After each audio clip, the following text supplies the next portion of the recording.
I'll keep with the talk here, just trying to show you how would be when we are trying to apply this idea of semi-supervised learning using the never-ending or lifelong learning approach. So this will be more kind of how to apply this basic methodology or approach that we are talking here today on two specific ways now. The first one is, okay, we want to work with a semi-supervised learning, and we also want to show it working in an applied scenario. And this applied scenario is when you are trying to read the web. So you have a computer system that is trying to read the web. And when I say a computer system, you might notice that I'm giving what Bing initially told us that sometimes might be a good idea to take a look at this, considering that it can be a system approach. So you build a system, and then you, using that system, can go through the idea of having a lifelong learning system running. Okay, the main, and the main motivation comes from what we've already seen. And when we are trying to apply lifelong learning to read the web, we want to do things like that. So we, human beings, we are doing lifelong, so why not doing that with our computer systems, okay? And adding to that, so why using lifelong learning to read the web? Because actually, we are really interested in understanding learning, and we might even be interested in understanding how a computer system or a computational approach can really be a general AI system. So to do that, we would be actually in a position to do that if we understand what is learning actually. And learning might not be only machine learning, but learning in general. So we want to build this kind of knowledge and this kind of understanding of learning. And if you look at that as a system, we might have a system running, learning, showing us the bad parts of it, where does it work, where it doesn't work at all. And so having the system learning, we will be able to explore it in a better way. So that's what we believe, and that's why we are building these things. Adding to that, it would make lots of sense to build a never-ending learning system to solve a problem that would be a difficult problem, and maybe a problem that we didn't really solve yet. We didn't really have a good solution for it. And maybe natural language understanding is a very good idea here, because we do have lots of very interesting approaches and systems and techniques and algorithms that work very well for most of what we want to do when we are trying to process natural language. But to understand natural language, we are not there yet. So it might be that we are not there yet, because we would need a never-ending or a lifelong learning system to do that. If we pay attention on us, on ourselves, like we are very good learners, yeah? We might be better learners than computers, at least nowadays, at least for now yet, yeah? So we are still like that. And we take a while to really understand natural language. It's not really that easy. And we need to learn many different things to really get to understand what the language can represent or can be expressing in some sentence or in some conversation that we are having. So why not bring in this into a system to try to show or to try to understand and explore where are the good parts of it, and the bad ones. So that's what I'm going to show, the idea of approaching a machine learning approach, lifelong learning, and using it to try to understand natural language, and here more focused in understanding text over the web. So that's why we call reading the web. So we built one system like that, and the system here you see that there is, this system has the approach of lifelong learning, but it is called in that approach or in that project never-ending learning. It's just because the system that we are building here is called the never-ending language learner. So but it's actually the same thing. Just the notation is really not with the same name. but the idea is to have these many different tasks, and the system should be able to go over the years learning those many different tasks. As we already have seen here, it makes no sense to keep learning a single task when you really want to solve a very difficult problem.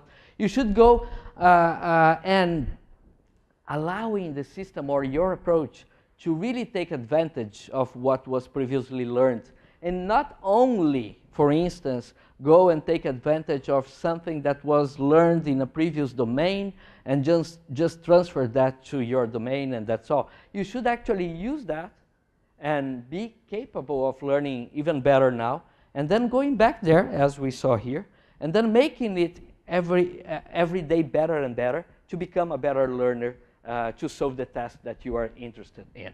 And there were many candidates here I already mentioned to you, and we decided to do that. Oh, sorry, I'm confused here in this.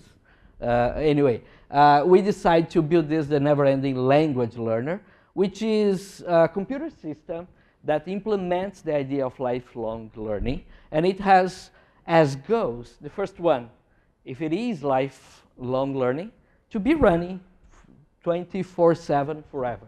And it started in 2010, and it's still running and should be running should be running, keep running. And also to read better than it was reading the day before. So every day it should be capable of improving its own capability. I'll talk a little bit how to measure this improvement and so on in a while. But for now it's like that. It's been running since 2010. It has as input an ontology just defining what is the target to be extracting knowledge about. And I mean, give me some categories like country, city, company, products. And so the system should go read the web and extract knowledge about that. And give me also some relations telling me that a person lives in a city and a product is produced by a company and so on. So the system should go there and read and learn about that too. So that's the kind of knowledge we want the system to acquire. And it comes in an initial ontology, defining these categories and relations. And those are about 800 for now that we are really interested in acquiring knowledge. You're going to see that if this is a lifelong learning algorithm, it should not be only fixed on that and should be capable of extending this knowledge base. It can be in an open format, as we just see in the last slides here, or we can also use a kind of open approach, but focus towards opening it or using extra categories and extra relations only when those extra ones would bring us or would bring to the system some new results or better results and things like that. So that's what we are doing. The system also uses a fixed corpus, which helps it in improving scalability, so it becomes faster if you do like that. The system not only uses a fixed corpus of web pages, it also goes and queries the web online, but it also goes and tries to extract some knowledge from a pre-processed corpus that is stored inside its own memory. So that's the system, and this is where you can find it and browse the knowledge base and so on. I'll come back here, and those are some examples of things that are being learned by the system. And here you can see that the system thinks that Bob Ford is a journalist, and it was learned in iteration number 941 in last year, July last year, and the confidence is 100%. The confidence being 100% doesn't really mean this is totally true or this is the ground truth. Actually, it just means that this is how much the system believes it's true. And whenever it really believes some things is true, for sure it will use it to improve its own capabilities of learning in the next iterations. So we should try to avoid the most we can to have some wrong concepts here with high confidence. But whenever it happens, this is really not the big, like it can happen, it's okay. If the system can be capable of coming back in a later iteration and realize that some stuff were wrong, and so now it needs to correct, and then use it in the right way and not in the wrong way as it was being used in the past. So there are some other examples like Eric Bier's athlete who led Utah Jazz jerseys and so on and so forth. Sorry, the other way around. And how do we do to build the system and to extract knowledge like that using this lifelong learning approach? Okay, we first of all break this in the subtasks that we want to learn. But let's focus now, if we want to break this idea of reading the web in smaller subtasks, and we want to do this in a semi-supervised way. It would mean that we would try to do something like this. Imagine we first of all would like just to classify noun phrases that we find over the web text, okay? And doing that, what will happen is that if you are applying a semi-supervised idea here, you could give just some initial examples on this. And I would say, I would tell to the system, if you want, we want you to go and learn about cities. So here are 4 cities. So take those as examples and now go and find me more. So whenever you are reading the web, find more of those. One of the, that's what we do, yeah? We don't learn it in isolation, but with a few examples, we usually we are able to really go and learn how to solve the problem. So that's what we are trying to do here. Using these ideas from the previous slide, give an initial label data, just a very small one, and ask the system to go and learn about that. Doing this, a very naive approach would be go read web pages. Whenever you find those cities that you know are noun phrases representing cities, now you get the contexts that you find in the sentence, and you see that you find the mayor of Paris, the mayor of Pittsburgh. You're going to see that some people live in Seattle, some people live in Cupertino, and so on and so forth. So then you can figure out that those guys are good extractors for new cities. So you can use them now and extract more cities on the fly. And doing this, you are going to find now new cities like the mayor of San Francisco, but you are also going to find out that some people live in denial. And you might read sentences saying things like that. And then the system will think that denial is a city. So that's the main problem with doing a semi-supervised learning when you are wanting to show it working in a lifelong learning approach. Because then this denial that is here will be used to learn more and more extractors, and then those extractors will come and bring us more and more wrong stuff. So that's the main problem. We cannot use being said here. We can really not use wrong knowledge to help us learning more in the future, because then we are just learning to learn. We are learning to learn wrong stuff instead of getting better. So this is the problem, and this is what we don't want. So what we want to make it better results with this, and maybe not using what we call the machine learning 1.0.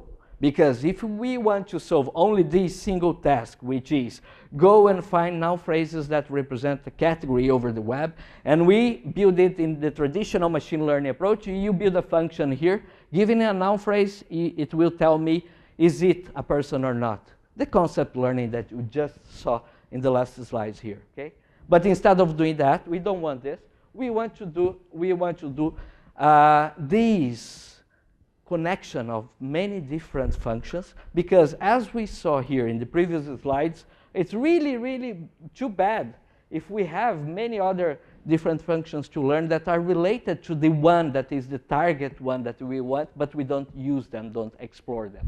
So instead of building a single function, it can be a classifier or whatever you want, build actually many different ones. So this is what we call key idea number 1, if you want to build a never-ending learning system to read the web.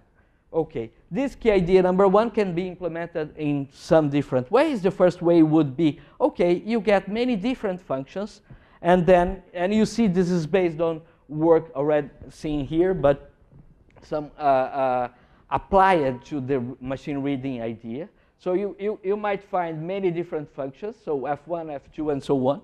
And then you might want to know if they are concept learning functions, if they agree, it would be a good thing. So you build many different functions with different inputs and having the very same output, and then you can double check whether your system is doing something good or not. And if those functions are pack learnable, so you have some guarantees that you are doing some good job here. And then in L, how do we do that? We use the different inputs for the functions as being, for instance, the first one, the text. So you get the context that is around the noun phrase you were wanting to classify. You also get the noun phrase and its own morphology, knowing that, for instance, the suffix is Berg in Pittsburgh, so maybe this is a city and things like that. And you also get the HTML patterns that you find in the web, on the web pages that you are reading over the web. So that's one example of how to do that. You can also build many different functions, but now, instead of having different inputs with the same output, the same single output, you do the opposite. You build many different functions now with the very same input and different outputs. So in that sense, you can now combine your results again, but instead of trying to see whether the result is exactly the same, you can try to get a noun phrase, for instance, and check whether this is an athlete or a person, and if both are okay, this is a good sign. Or check if it is an athlete and a sports team or a sport, and then if they are the same, both functions tell you yes, they are sports, and they are this noun phrase is a sport and it's a person, then you have a bad result. So you can count on these to try to measure how much should you actually believe in the things that are being learned, and why not putting all of those together. So put all those different inputs and different outputs together, and now you have a way to couple the learning process and know how much to believe in things you are building. You can also, if you are learning to read the web, you can also apply it to what we call relations. So instead of doing only classification of noun phrases, you can go and do classification of pair of noun phrases, and then you can see whether a noun phrase A is an athlete and is related to a noun phrase T, which is a sports team, and then you can have more actually accuracy and precision when you are trying to do it. And you can put all of this together, and now you can couple many different functions here to help you to understand how much you believe in the knowledge that is being extracted. And then to do it iteratively and to kind of answer one way of doing one of the questions that was asked here is, how do you do it continuously? As being said, we are not doing it in the mathematical definition of continuity, but we are doing it like, for instance, in this way, in a kind of pseudo-EM approach, in which you try to estimate how much you believe on that thing, and then use it and try to now maximize the next steps or the next categories that or labels that you are going to give to your noun phrases that are arriving. For sure, if you just apply an EM here, it would really not scale. So what we do, we do a kind of a pseudo-EM in which you use the knowledge that is in the knowledge base, and you take into consideration how much you believe in things that you already learned, and then you try to prioritize the ones that you are most sure about, so it tends to get less errors on the propagation things that you are doing here. Okay, and doing this kind of thing, what happens is that you are building a system that is learning to classify or to extract, for instance, noun phrases that belong to categories from web pages, also relations that you can find on this text. And your system starts to build knowledge that will be useful so that you start to read better and better each day. And the knowledge that is being built comes, for instance, from contexts that you learn, and you see that those contexts can help you.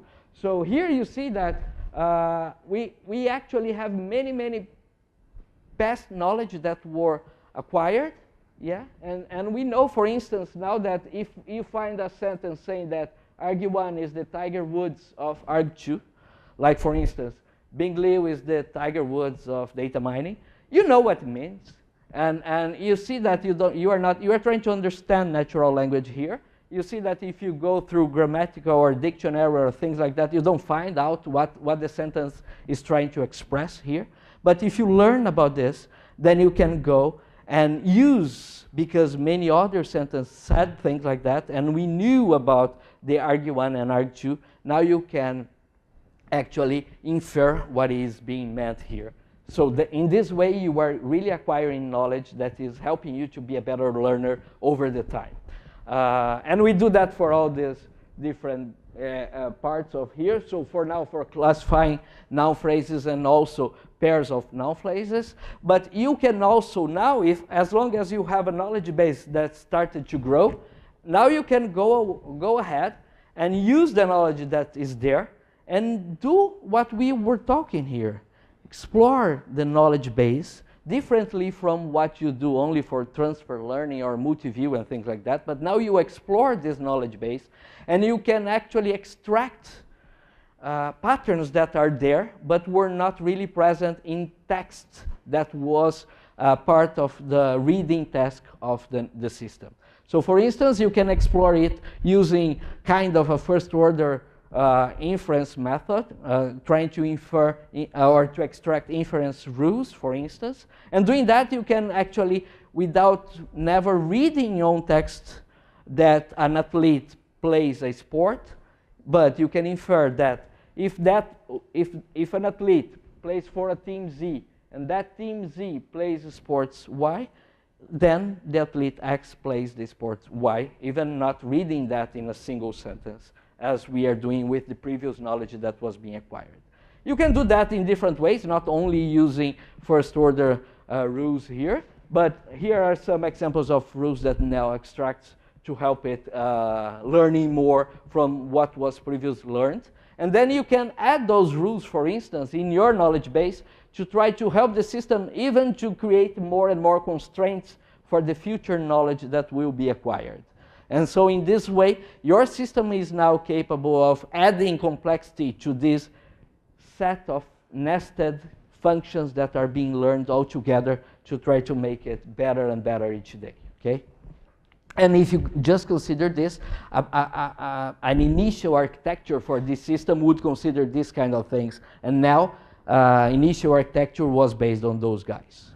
But more than that, we've seen here that it's really important to take into account other stuff related, for instance, to the domain to which you are talking about. So if you are talking about toy domain, then the noun phrase toy might not be something bad or good, but this is actually what you were talking about.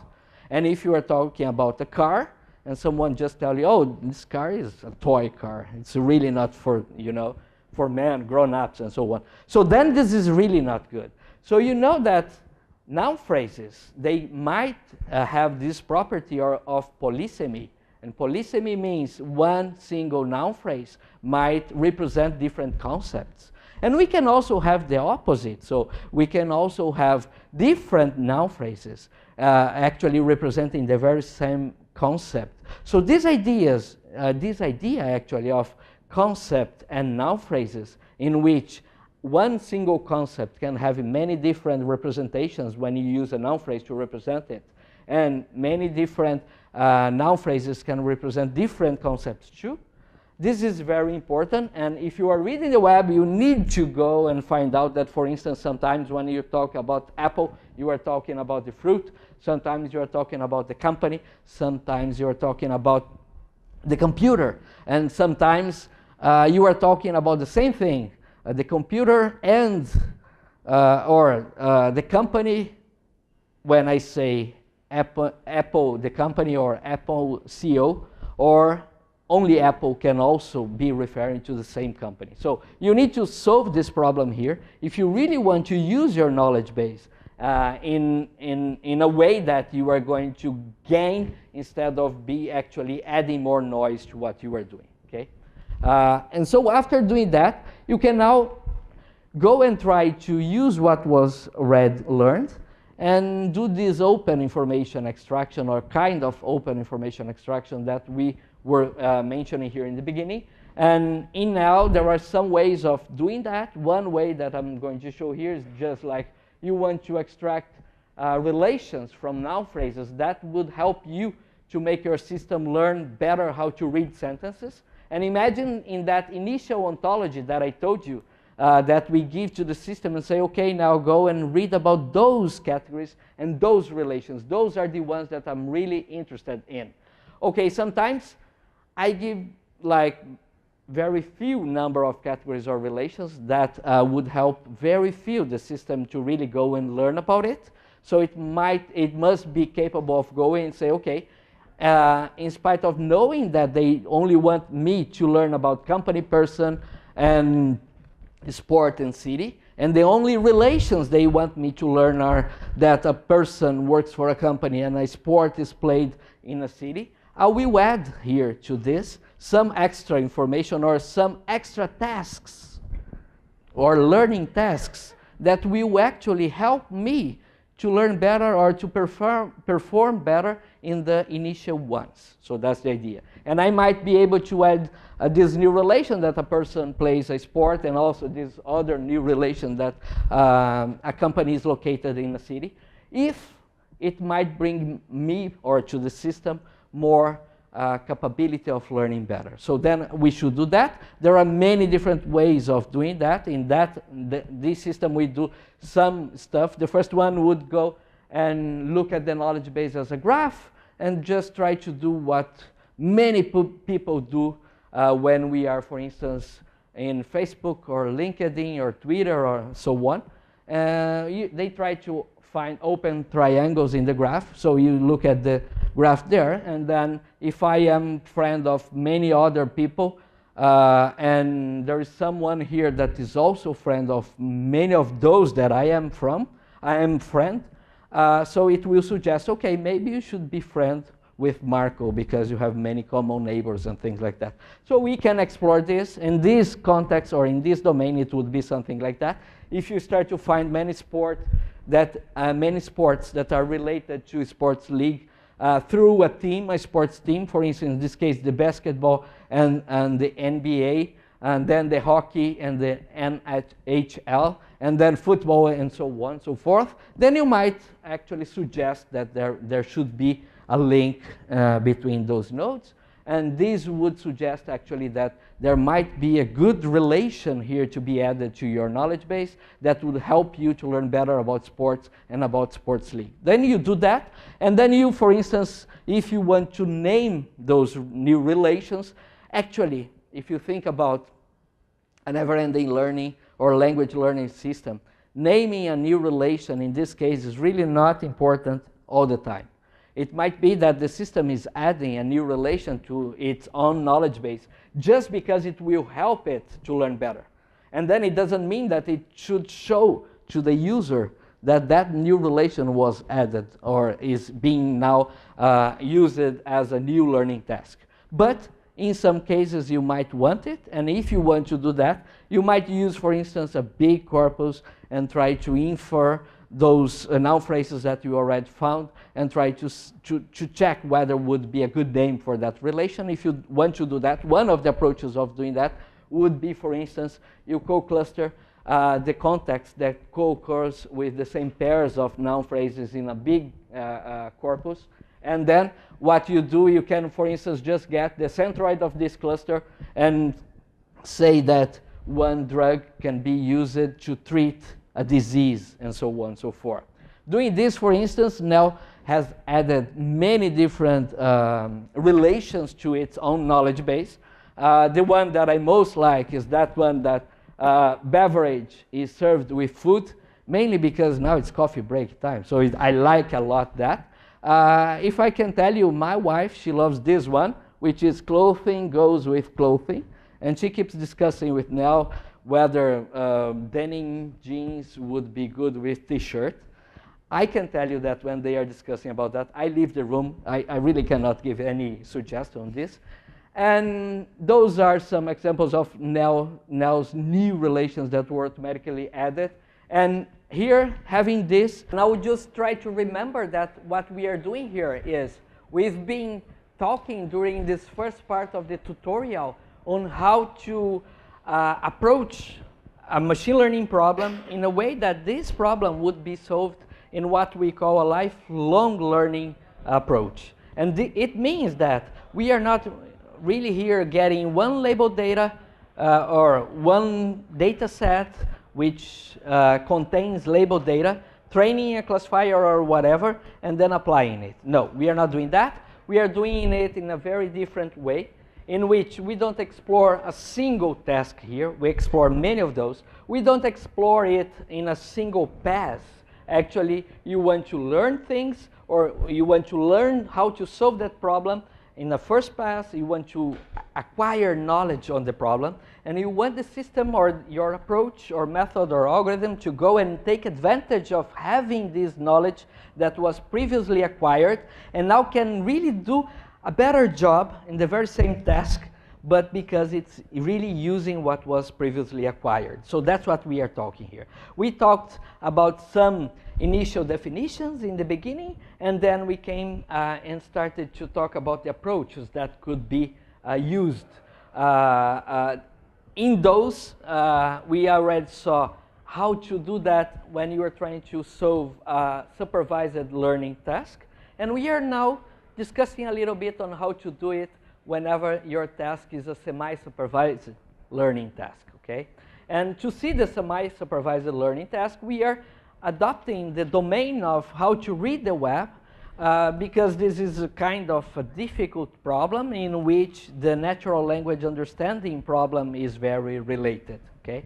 And then I told you that to try to build a system that would be a never-ending learning system or a lifelong learning system to read the web, understand and extract knowledge that is expressed in texts over web pages, what we should do is, first of all, think in the first key idea, which is not using a single function to solve your problem. Yeah? So you should explore different ways of solving this problem and different tasks that are related to the main problem that you are trying to solve. So in this way, you kind of come closer to what a human being would do, and in this sense would break the problem in different tasks to be done, and solving those tasks, you come up with a better result to the main goal. You also should do that in a way that is a continuous way, yeah? And the result from one task should help in the other, and so on and so forth. And for now, the subtasks that we've seen here were divided in the first very simple one, classifying noun phrases from text, and the second one, classifying pairs of noun phrases from text, and then discovering inference rules that would help you to acquire more knowledge that were not expressed in the text. After that, learn to differentiate actually whenever you have a concept and a noun phrase or a pair of noun phrases, if you have a single noun phrase representing more than one concept. For instance, New York might represent the city and might also represent the state. And also the opposite, whenever you have instead of a single word or noun phrase representing two concepts, a single concept that can be represented by more than one noun phrase. For instance, Google can represent the company, and Google Inc. can also represent the company. So you must solve these problems if you want to go and understand text. And then once you build an initial knowledge base, so with a set of facts and knowledge that is useful for solving your problem, in this case reading the web, you should go and now try to see whether should the system automatically add new tasks to be learned or not. And if it decides that a new task would be useful in helping improving the results, it should add that task. The example we've seen here was related to adding new relations to a knowledge base that is being built from reading the web. And I might say that for each one of those tasks that we are seeing here, and now we listed 5 of them already, the main idea behind solving each one of those is not solving them in a single way. either. So we should go and apply this multi-view and multitask idea to solve each one of the simple tasks that are related to your problem. And we've seen here, for instance, that for the noun phrase classification, we use many different functions with different inputs and different outputs, and we couple them all together, which was what I was telling you, the key idea number 1 that is used. The key idea number 2 is, okay, try to infer things from what you previously learned. And I was showing you an example doing that with first order inference rules, but we can actually use also other ways of doing that. And the number 7, or the number 6, sorry, the 6th task that we are going to show here is also related to this inference process, just to show that it's important to go and find different ways of extracting or solving the tasks, the subtasks that you defined for your main problem to be solved. And you can, in addition to use first order rules, you can, for instance, explore random walks here. So there is this algorithm called PRA.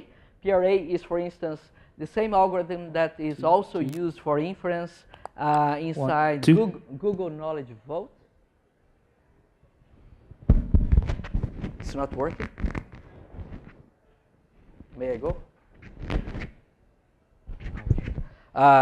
So this PRA is the algorithm, actually the main algorithm that we use in now, and it's the same algorithm used in Knowledge Vault from Google, and it's very simple. You just go and imagine you are trying to infer where is Pittsburgh located in, so which is the country in which Pittsburgh is located in. So you might go over the knowledge graph and start to perform random walks here. And if you go from Pittsburgh, getting one of the links, it might take you to Pennsylvania, the state, and then it might take you, if you come from Pennsylvania, so if you are in Pittsburgh and take this link, city in state, you go to Pennsylvania. If you come back from this, you might come to other different cities in your knowledge graph. And if you keep going like this, you can find another link for the relation called city located in country, and then you find the US, okay? So you're gonna see that many of the cities that are there in Pennsylvania has US as the country where they are located in. And then you can see, okay, this is a good path in my knowledge graph. And then you create actually one path having this sequence of links that should be followed. And you give actually a score for it here inside your knowledge base. And then you can keep doing this, and you do it for many other different paths, and so on and so forth. And after doing that, what you end up doing is creating a set of features here that then you can, for instance, use to train a logistic regression that will weight these features and try to infer the probability of having Pittsburgh located in the US or not. Okay, so that's what we do. And whenever you are trying to work with random walks like this is really very good, because depending on the time or the size of the problem that you are trying to solve, you just make your walks longer or shorter, and then you can deal with scalability and things like that. So this is a very good way to do. But the results you have in this kind of approach are a little bit different from the ones in the first order probabilistic rules that I showed you before. Because here, one single rule doesn't really have the meaning or the strength or the power to define something.